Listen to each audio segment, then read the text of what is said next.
Whoa, I got a new microphone. I know, fancy, right? Since this episode's about Avatar, I'm going to try and attach it to this Aang figure that I won from an arcade. Fuck. I just ate leftover Taco Bell and I can already feel it brewing in my stomach. I don't have time for this. Let's just start the video.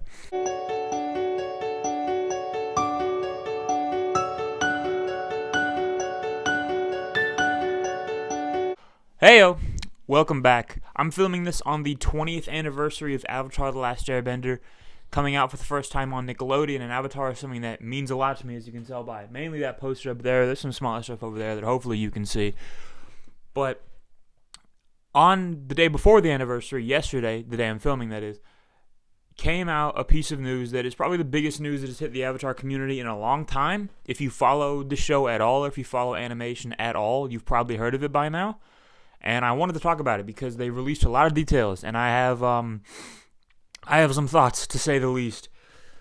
The next Avatar series is coming out, called Avatar 7 Havens. I really want to say 7 Heavens just because that sounds really good, right? That naturally sounds like what you want to say, but it's 7 Havens. Avatar 7 Havens is coming out following the next Avatar after Korra. I want to get this right because this is a very important detail that carries a lot of weight in what my thoughts are about this show. 26 total episodes over 2 seasons. 26 episodes total over 2 seasons in development at Nickelodeon right now. Episodes are said to be about half hour each. Now, why is this significant? Well, as I said, the original show came out 20 years ago on this day of filming at least. Legend of Korra is about 10 years old now.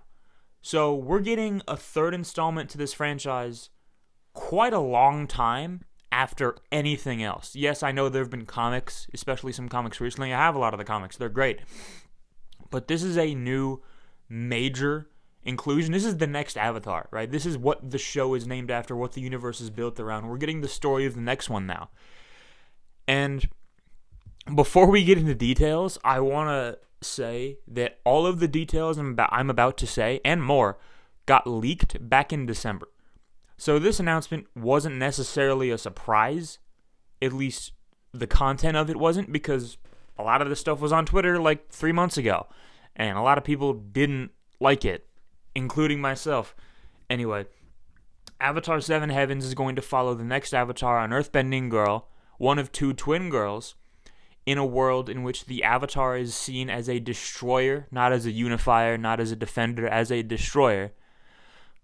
And that's because some kind of world-altering or world-changing event happened to where there is no more 4 nations. There are 7 havens, as is in the title of the show, and those are the last bastions of civilization, as they've put it. And because of that, a young teenager discovers she's the Avatar, a young earthbending girl, and she has a long-lost twin, and they have mysterious origins, and they're facing both human and spirit enemies through 26 episodes to save the 7 havens. If that sounds like a lot, it is, and I agree. That is a lot. 26 episodes, that's honestly my biggest gripe here. But before we get to that, let's just jump into a little more details about that leak. So, a few months ago, there were 2 crucial things that were included in the leak that were not included in the official release that came out yesterday. Those 2 things are, 1, Korra, Avatar Korra, is directly involved in the world-altering or world-changing event. It was theorized that Korra not necessarily let the world be destroyed, but she was killed in whatever incident also destroyed the world while she was trying to stop it. They said nothing about that in the official release. It was also kind of hinted at in the leaks that the twin of the Avatar was going to be the villain. And this would not be nearly the first time that the twin of the Avatar would be brought up when people talk about this universe. It's been a popular fan theory. It's been a popular fan fiction, just what if type thing. And I think one of the, maybe not head creators, but one of the people who worked on the original show even brought it up in some kind of interview. This is a very popular theory or very popular idea that could be floated around in this universe, is what would happen if the Avatar had a jealous twin, and that jealous twin got really, really good at whatever element they could bend, and they were the main villain of the story. The leak made it sound like that was the plot of this show. The official release has given us no reason to believe that would be the case. It seems like, on all accounts, the twin is going to be on the side of the earthbending avatar. That's enough of the details. That's enough of the exposition. That's enough of the description of what this is going to be. I'll be quite honest, I don't think I like this very much. 26 episodes is not enough for everything that they've said. 26 half-hour episodes, that's, if you can do math, roughly 13 hours, probably a little bit less because they're not going to be exactly 30 minutes. It'll probably average about 24. It said it's developed by Nickelodeon, not by the outside studio, that I'm not sure if it exists anymore, I'll be honest. So it's going to have commercials, or if it does go to streaming on Paramount Plus or whatever, it's not going to be 30 straight minutes, so it's probably going to be more like 11 or 12 total hours of footage. And in comparison, The Last Airbender had just about 23 or 24 hours of time, and Legend of Korra had roughly 19 to 20 hours of time. 26 episodes is not enough. 26 episodes is not enough to tell the full story of an Avatar's life and their main mission. Because even in The Last Airbender, we don't get the story of Aang's life. We get the story of him up until he's 13 years old. In Legend of Korra, we get Korra's story up until she's 22 years old or something like that. 26 episodes is nothing. That's not enough time to do everything that they're promising, exploring the origins of these twins. It says they're long lost, so there's going to be an episode about them coming together and reconnecting and discovering their twins and all that bullshit, right? They said that the young girl discovers she's the Avatar. You're going to have to do an episode all about that, right? And there's human and spirit enemies. There's less concentration in opposition, it seems like. That's a way too fancy sentence for this video. What the hell? I need to calm down for a second. But my point stands. It's not enough time. And I don't know how they're going to do it, because it seems like it's going to be a closed story, which I'll give them this. I'll give them the benefit of the doubt here. People don't love Legend of Korra. I like it. I think it's good.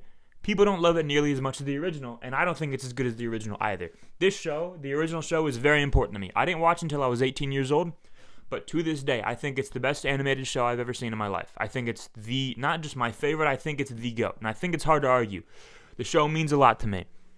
It genuinely, I can say, it changed who I was back then. That sounds corny as hell. I'm aware of that, but I'll stand by it. And Legend of Korra was not necessarily the sequel that the original show deserved. What do I mean by that? The main problem, or main difference in the two shows, is that The Last Airbender was a complete story in and of itself entirely, right?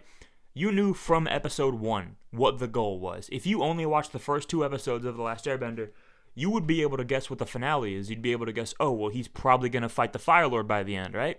And you'd be 100% correct. The entire show is about one thing, and one thing only. There are side plots, yeah, but the main goal is present in every single episode of the show in some way or another. Korra didn't have that at all. And it's not due to necessarily any fault of the writers. It's more so to do with the fact that they were only given one season at a time. So they had to make complete stories within each season, right? That's why season 1 is a complete story in and of itself. No real loose ends to tie up afterwards.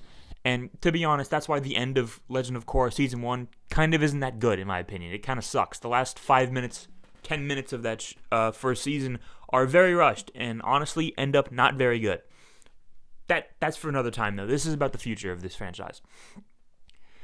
With Seven Havens, it seems like we're going to get a complete story throughout 2 seasons. They know what they're getting. They're not getting any more than this. So they're going to be able to tell a complete story in these 2 seasons, in these 26 episodes. And I think the creators have proven that they're good at telling complete stories. Most seasons of Korra are good. I don't think 2 is good in almost any way. But 1 is a good story. It just has a weird ending, a rushed ending. 3 is really good. I think 4 is pretty good too. Even though 4 and 3 kind of connect and tie in much more than the rest. Either way, I think that we can look forward to, and the fact that they're going to be able to have this story mapped out both seasons at once, I think that's a positive here. But the plot, I don't think I get it. You're changing so much of what the world was, and granted, you already did that from Last Airbender into Korra, but now you're doing it again even further, to the point where there's no 4 nations anymore, there's 7, outposts of humanity. For whatever reason, the rest of the world can no longer be inhabited. I don't know exactly the reason they're going to go with for that.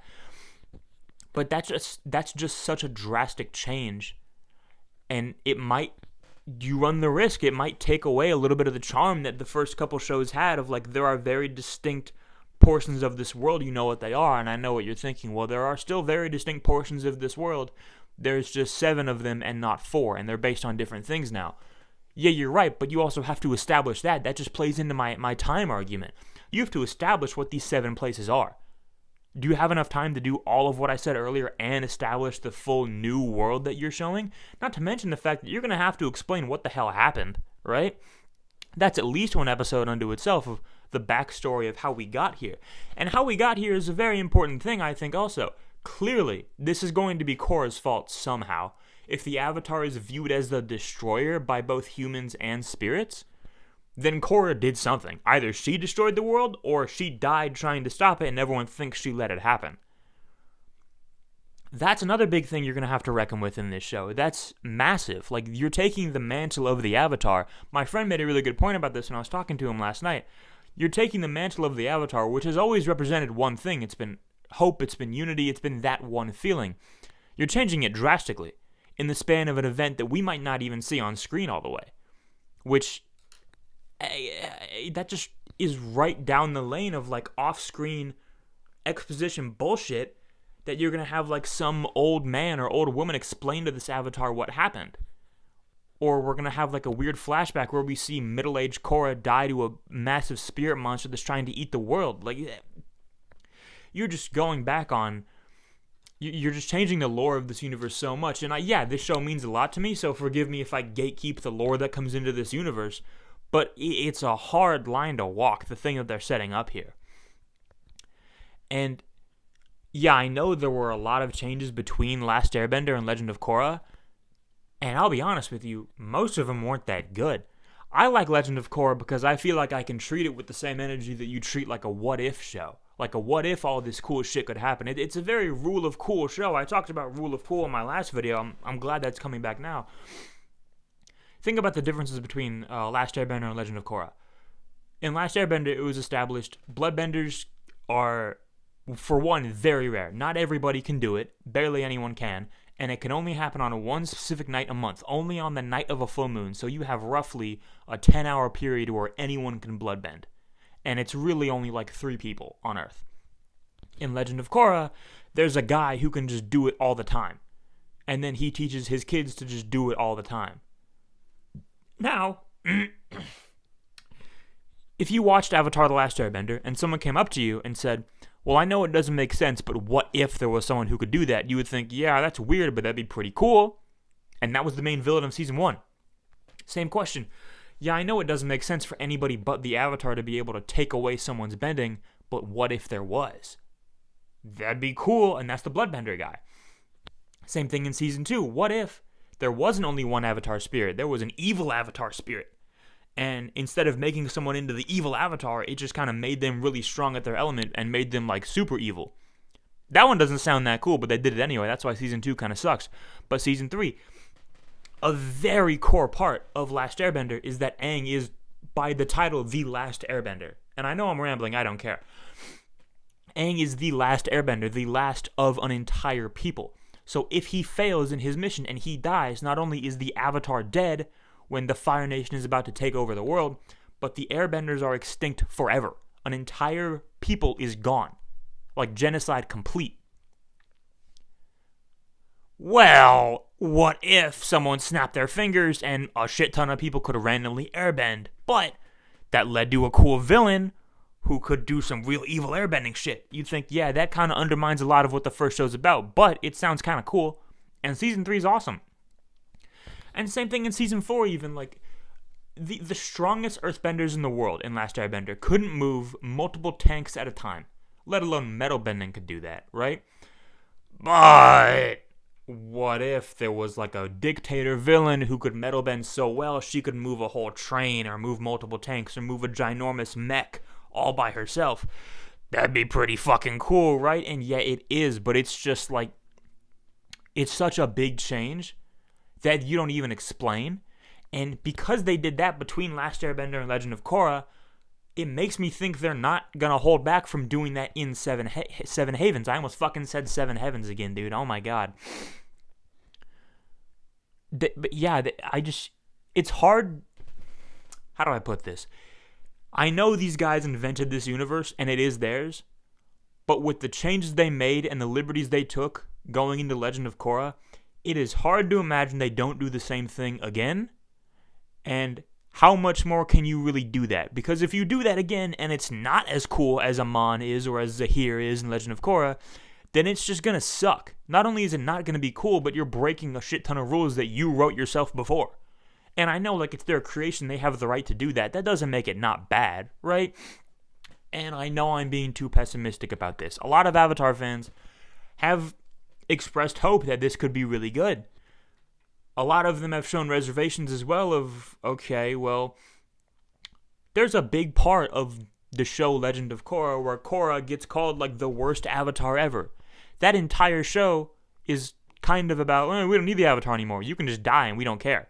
And now she's going to be responsible for the world being destroyed, or that's what everyone thinks, at least. I mean, is that necessary? I don't think so. And I know you're saying, like, well, that's what would happen if, like, that happened for real. Like, if you saw the Avatar destroy the world, or you think she let the world be destroyed, you would hate her too.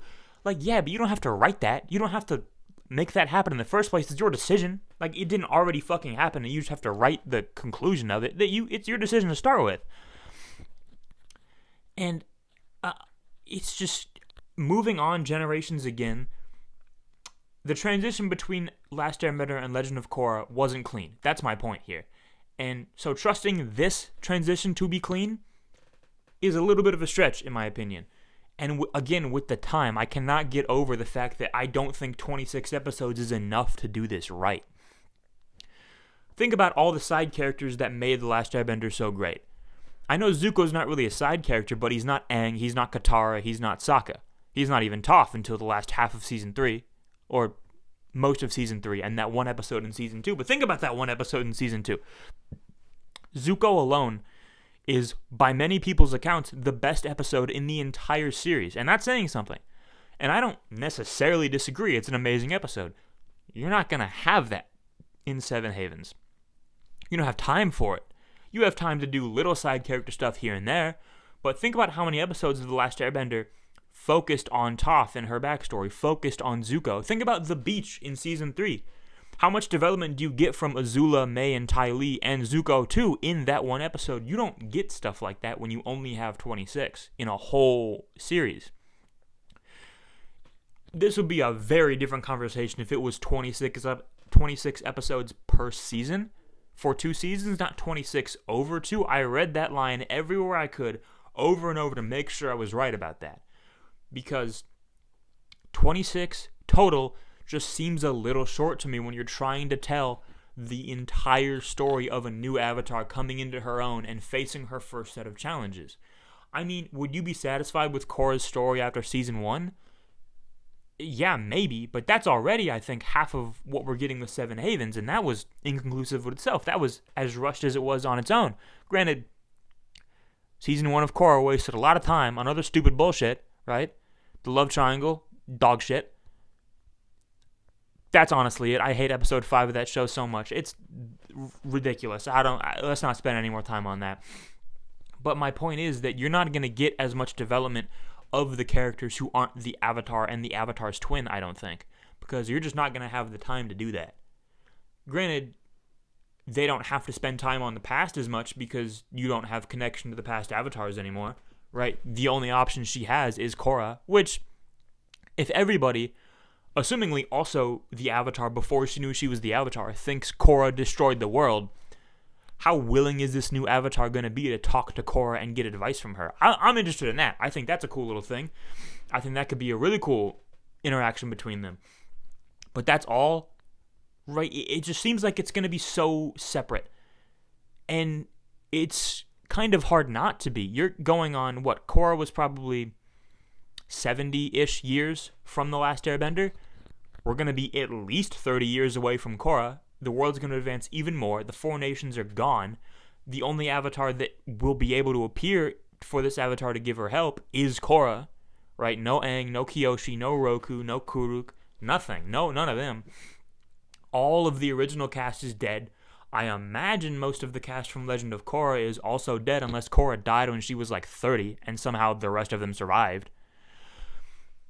It just seems like it's so separate and so different. And I know the video I made a couple weeks ago was all about like, well, different sucks, but maybe it can be good. And maybe this can be good. Maybe I'm just being a fucking grumpy old man about someone changing my favorite show again.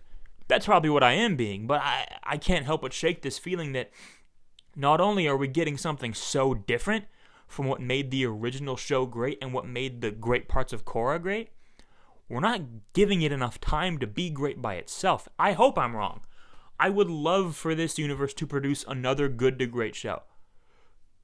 Say what you will about Korra, it's not bad. It's not below average by any means. Maybe season 2 is. That season sucks. But you can't tell me that the other 3 aren't good enough to make up for that and even more. So if this universe produces, in my opinion, the best animated show of all time, a really good and honestly one of my comfort shows in Legend of Korra, and then however great this new thing can be, I'll never shut up about how this is the best universe ever created. I hope I'm able to do that, but just the information we have, I'm just not confident in that. And I know what people are saying, well, what would the alternative be? There doesn't need to be one.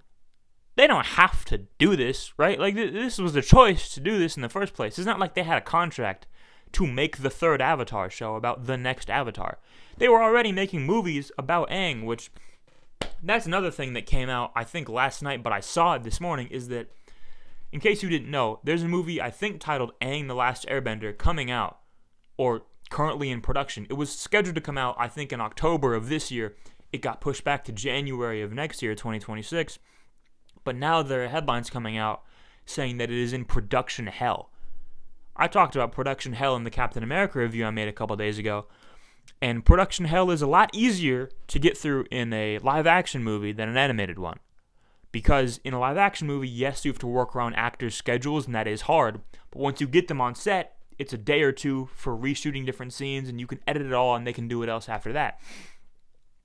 With animation, you not only have to work around the voice actors' schedule and get them all in the same room together, or at least in individual rooms to send you stuff, but you have to redraw, reanimate, re-storyboard, reconfigure everything, retime everything about the movie. If you're changing even a 5-minute scene, it's going to take weeks, at least, right? So if we're getting headlines that this movie is in production hell a full year before it's scheduled to release, that's not a great sign, right? This isn't what the video is supposed to be about, but that movie, which could be great, it's about the adult version of the gang from the first show. Adult Aang, Katara, Sokka, Toph, Zuko, Suki, all of them. That could be fucking awesome. And there's a shit ton of comics they could pull from to inspire stories of what happened to them as adults. And we saw a tiny bit of it in Korra. We saw like one thing Aang did, and he kind of fucked up at it. But that, in theory, is such a good idea. And now that's in hell, apparently. This new show is a lot of information with not a lot of time, story-wise. I don't think we have a date or even a rough time on when this new show will come out. So at least they're taking their time with it. I'll say that. They totally could have. When this show had a boom in the COVID era, when it was on Netflix, well, it's still on Netflix, but that's when I watched it for the first time.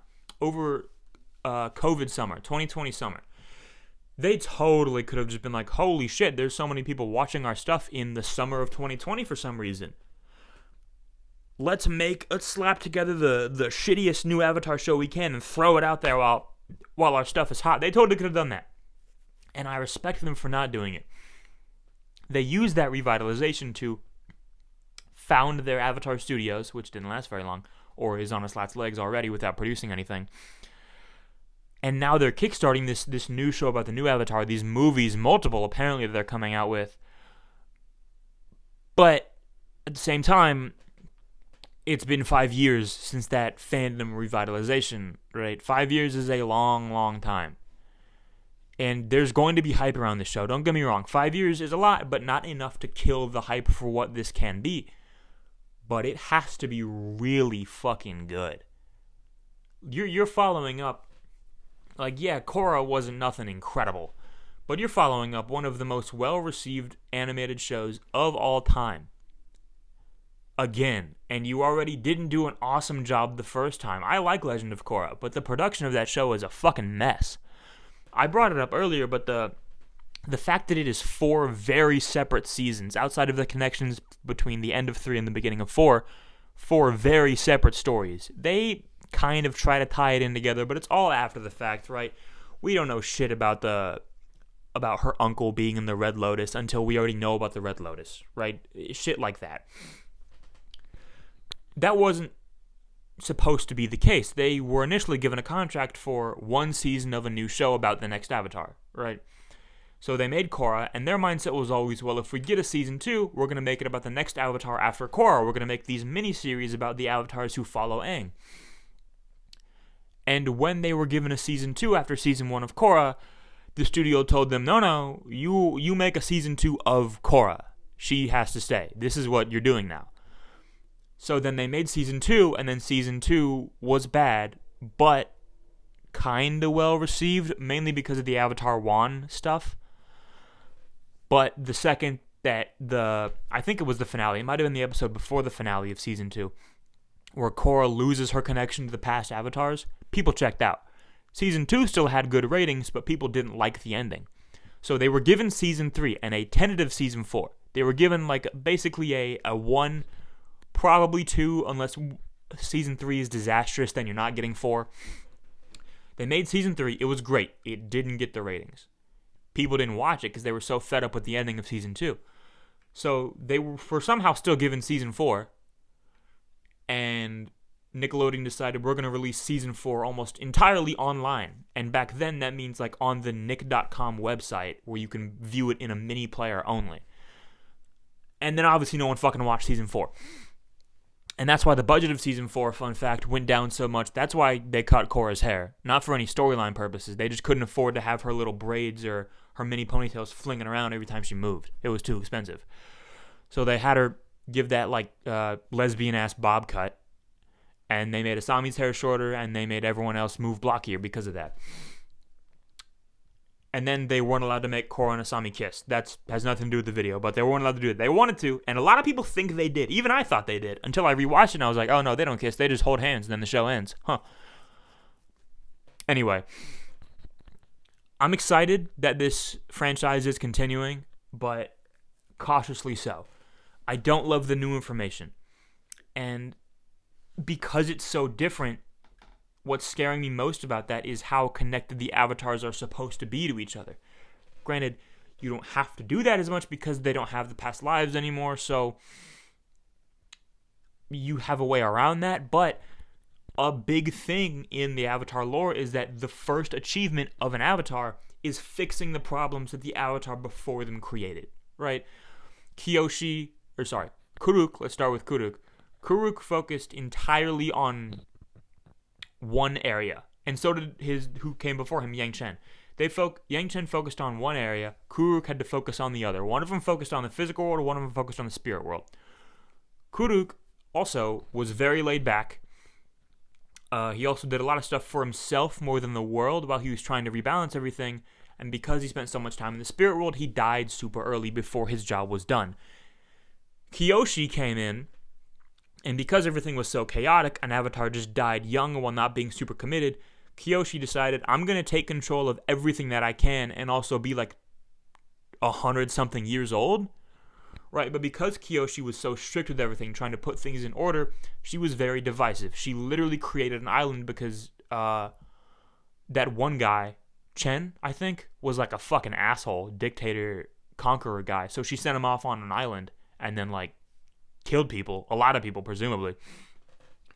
So because she was so divisive, Roku, the Avatar who came after her, was very focused on unity, very focused on bringing people together, seeing every side, not rushing into violence like who came before him. And what happened because of that? He let his childhood best friend start a 100-year war. Whoops. So what did Aang have to do after Roku? Aang's first big achievement was ending that 100-year war. And unsurprisingly, when you count Korra, shit starts to get messy, right? What was Aang's biggest problem? We didn't really see it. He also apparently died young because he was frozen in ice so long. He died before he reached old age, but was still like 180 or some shit like that. I don't know. What was Aang's biggest problem? Aang, for lack of better terms, put too many chefs in the kitchen. And when you put too many chefs in the kitchen, some of them don't know how to cook. Okay?